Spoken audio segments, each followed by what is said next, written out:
सुप्रभात. श्री परमरहस्य वाचन. अध्याय 6. श्लोक क्रमांक 21. ओवी क्रमांक 87. श्री गणेशाय नमः. श्री गुरुभ्यो नमः. श्री सरस्वते नमः. एकेकाक्षरतो जातः पंचाक्षरः पुनः गुह्यं हि परमहेत्यत् ज्ञायते श्री गुरु मूर्खता.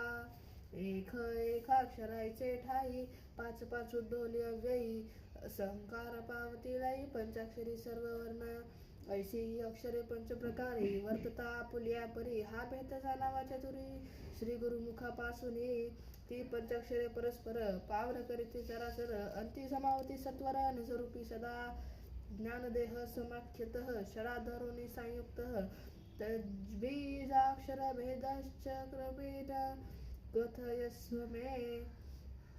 शिवा प्रति पार्वती पुसे ज्ञान कायाचे षडशर युक्त असे त्रिकोण्या चक्री कोण अक्षर वसे ते निरोपावे स्वामी. या षडचक्राचे मुख्य बीज निवडून सांगावे जी मज तरीच होय मत्क काज अपराधी जीवाचे. आधाराख्येन घरम स्यात् स्वादिष्ठाने मकारकम शिखरो मणिपुरे च वाकराम तु अत्नाहते.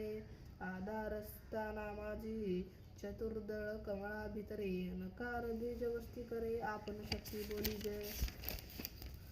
स्वादिष्ठान असे उत्तम षड्दल कमल असे अनुपम मकार बीज सर्वोत्तम ते तेरा हे प्रथिने मणिपूरची एक मोज दशलावरी परले बीज सकारो कुणी वर्ते सहज समान वायू ते तिचा अनुहत हृदय जाण ते तवकाराचे अधिष्ठान द्वादश दळी अंगुष्ठ प्रमाण प्राणवायू वसतसे.